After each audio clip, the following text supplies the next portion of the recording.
Need inimesed, kes õhtuti on Tallinna ehituskoolist mööda sõitnud, on kindlasti tähele pannud, et parkimisplats on veel õhtu hämaruses puu püsti autosid täis.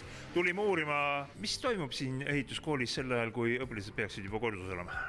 Kui te peate silmas õhtust aega, kui meie noored on siit lahkunud, siis tegelikult meie maja on käigus 5 päeva nädalas, hommikul kella 8:30, kella 9 õhtul. Ja siin pealelõunasel ajal ongi meil valdavalt siis täiskasvanud õppijad. Aga täiskasvanud, milline see õppevorm on ja mida nad õpivad siin? Ütleme nii, et nagu kõik kutseõppeasutused, nii ka meie kool on praegu väga paindlik. Ja just selles suhtes, et me saame pakkuda väga erinevaid õppevorme.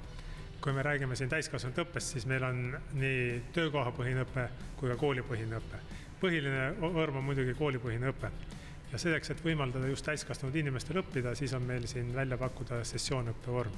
See tähendab seda, et tööl käivad inimesed käivad meie juures õppimas enam-vähem neile sobival ajal, kas siis kord nädalas, paar korda nädalas, üle nädala, täpselt nii, nagu me oleme selle õppetöögraafiku paika pannud, mis võimaldab neil siis töö kõrval seda eriala omandada.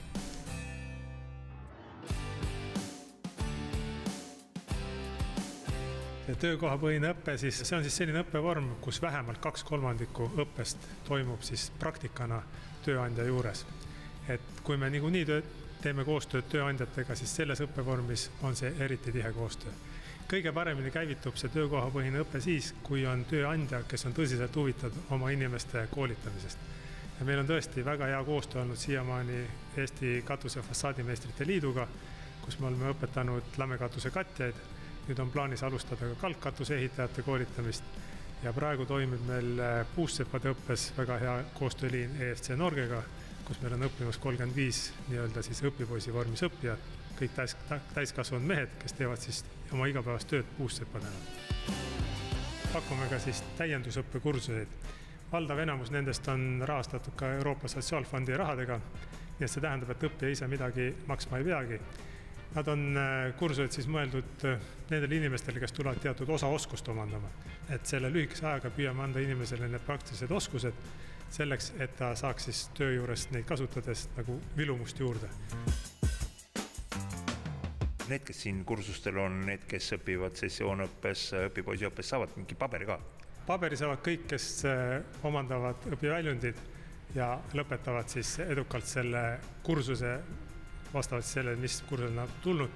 Küll aga peame siis vahet tegema selles, et kes on tulnud tasemeõppesse, nemad, kui neil õnnestub see edukalt lõpetada, saavad ka kutsetunnistuse. Need inimesed, kes on tulnud siia täienduskoolituse, need saavad siis vastavalt tunnistuse selle kohta, et nad on antud osa oskuse omandanud siin täienduskoolituse käigus.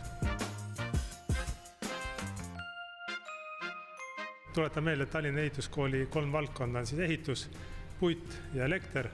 Ja kõigis nendes valdkondades pakume nii tasemeõpet kui ka täiendusõpet ja kõik see info on saadaval meie koduleheküljel, nii et kel vähegi huvi, võtke ühendust, kindlasti leiate midagi, mis teile meeldib. Ja lõpetuseks, jah, ega amet leiba küsib, pigem annab.